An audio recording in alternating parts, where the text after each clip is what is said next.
द्वंद्व कहाँ तक पाला जाए, युद्ध कहाँ तक टाला जाए, तू भी है राणा का वंशज, फेंक जहां तक भाला जाए। इस बिगड़ैल पड़ोसी को फिर से शीशे में ढाला जाए, दोनों ओर लिखा हो भारत, सिक्का वही उछाला जाए। पहलगाम हमले का बदला लिया गया ऑपरेशन सिंदूर के जरिए और इसकी ब्रीफिंग की गई कर्नल सोफिया कुरैशी और विंग कमांडर व्योमिका सिंह के द्वारा। ये हम महिलाओं के लिए बड़े ही शान और गर्व की बात है।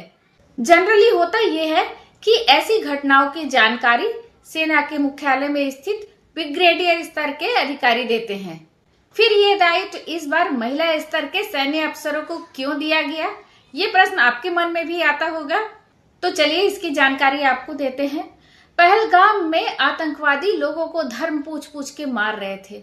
पत्नियों के आंखों के सामने उनके पति को मार दिया जा रहा था। उनकी पत्नियां गिड़गिड़ा रही थी आतंकवादियों से कि मेरे सिंदूर को मत मारो या तो मेरी भी जान ले लो। लेकिन आतंकवादी कुछ नहीं सुने। उन्होंने कहा, तुम्हें जिंदा इसलिए छोड़ रहे हैं कि तुम अपने प्रधानमंत्री को बता सको। प्रधानमंत्री जी ने उनकी बात सुनी और बदला लेने का वचन भी दिया और बदला लिया भी ऑपरेशन सिंदूर के जरिए।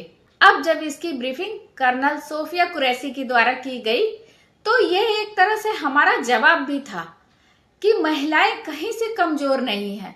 और दूसरा ये कि ये देश हमारा धर्मनिरपेक्ष देश है, यहाँ हर धर्म का सम्मान किया जाता है और इसलिए भी कि हम महिलाओं में नेतृत्व करने की क्षमता और जिम्मेदारी उठाने के गुण है।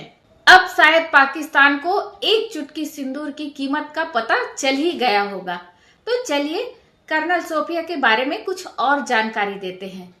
44 वर्षीय कर्नल सोफिया भारतीय सेना की सिग्नल कोर अधिकारी हैं। उन्होंने महाराज सयाजी राव यूनिवर्सिटी से बायोकेमिस्ट्री में मास्टर्स की है।